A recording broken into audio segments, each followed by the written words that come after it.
You know, I think I should just seriously just talk about all the triple rares from this set because I did that for set 9.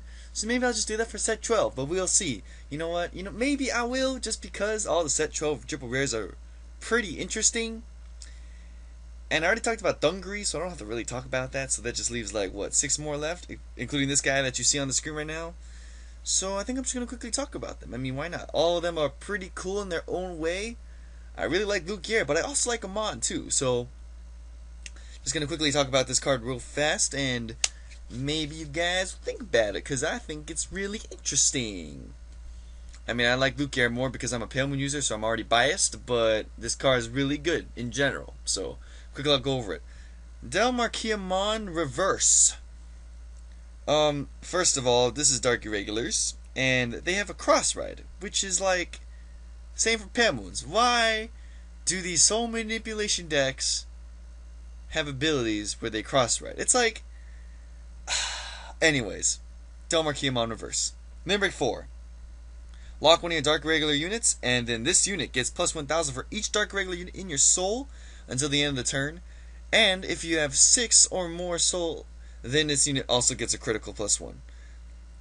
This ability cannot be used for the rest of the turn, because if you can, that would be dumb. So anyways, to quick talk about this card is the fact that you pretty much just kind of just explode with power during your limit break and get an extra critical, because they're going to get the 6 soul.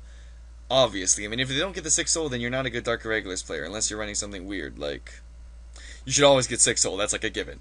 Anyways, having this insane power is similar to the original Amon, where he gets plus 1,000 for every card in soul, but the fact that he's also a crossride just makes him infinitely more powerful. He's just like this giant, huge guy with infinite power that you only need to lock one card. You could even lock the card behind it and be like at a 26,000 with critical 2 and just destroy your opponent. This card is pretty good, and I do like this card quite a bit. And of course, Gene World Marquis Amon, your soul, this card gets plus 2,000, that should be given. Now, quick cons about this card first. Unlike Luke here, this card doesn't really plus. You can't really like just poop out units like Luke here can. You kind of just have to just kind of mellow your way through and try to crit them as quickly as you can, or else you're going to lose because you don't have much hand advantage. So you're going to have to try and work your way around that by running draw triggers or some kind of special card like Storyteller, the Maiden Leaper of the deck, or Gwyn the Reaper to try Counterblast 2 to pop your opponent's unit. So you're going to have to like work around that to try and make it so that it works out for you, but it's not exactly the easiest thing that you can do.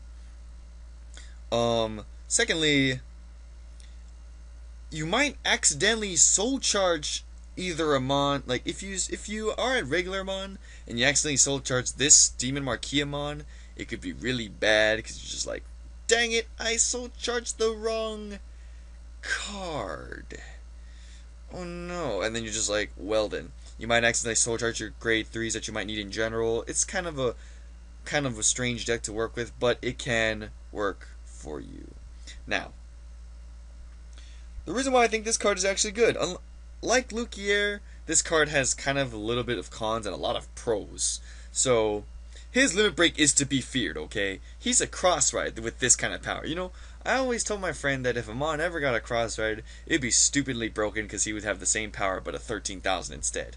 And they made it, and it's broken because you can just soul charge the Amon accidentally and be a 13 automatically.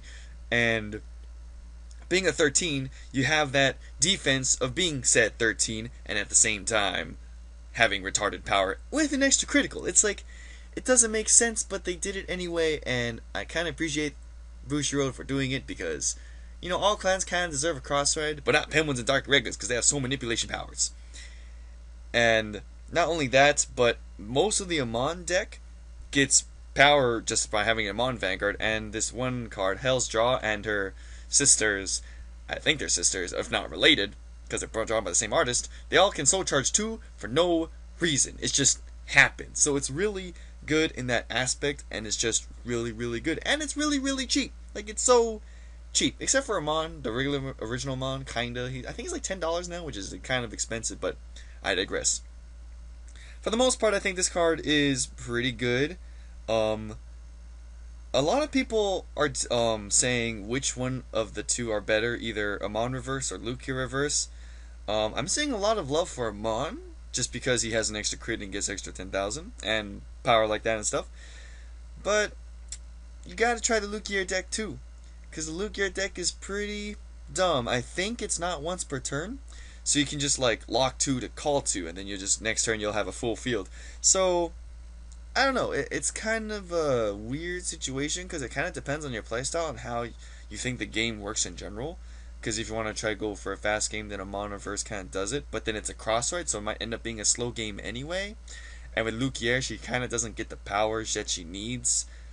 So it's kind of a weird situation between these two decks. They're both good and bad. They both have their pros. They both have their cons. It's kind of weird because Dark Red is all about power and Pale Moon is all about like resources. So it's kind of weird because of the equilibrium between the two. But I believe that they're both just really good, but for completely different reasons. That's how I'm gonna go with it. Also, Lamon's design is really, really funny, but it's really badass at the same time. So I really like how they did that. And it's same artist too. Same with Lukier. They're both the same artist. Not Lukier and Amon. Amon and Amon verse with Lukier and Lukier verse. They are the same artist.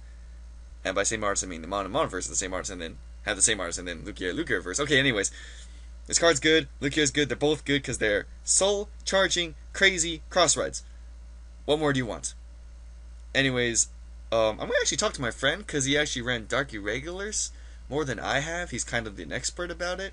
So he should do a video about this and maybe see a second side to this.